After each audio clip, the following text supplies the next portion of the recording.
Hi, welcome to YoYo TV. తెలంగాణలో BRS పరిస్థితి రోజు రోజుకు దారుణంగా మారుతుంది. ఇప్పటికే ఫిరాయింపుల పేరుతో సతమతమవుతున్న గులాబీ పార్టీకి తాజాగా షాక్ తగులుతోంది. అది కూడా బిఎల్ రూపంలో.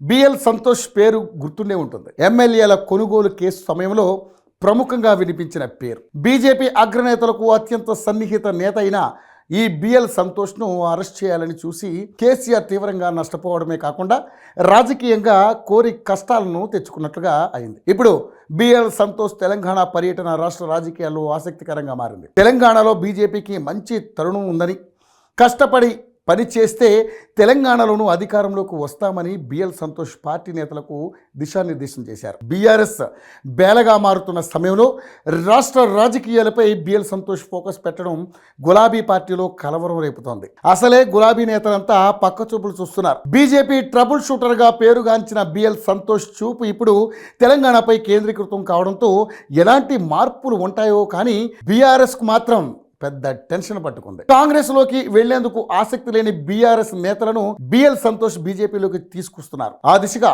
సంప్రదింపులు కూడా జరుపుతారని అంటున్నారు. అదే జరిగితే బీఆర్ఎస్ బాస్ కేసీఆర్ బిఎల్ సంతోష్ను అడ్డుకోవడం సవాల్తో కూడుకున్నది. ఇదే బీఆర్ఎస్ను మరింత ఉక్కిరి బిక్కిరి చేస్తుండగా ఈ టాస్క్ను కేసీఆర్ ఎలా నిర్వీర్యం చేయబోతున్నారు అన్నది పెద్ద ప్రశ్నగా మారింది.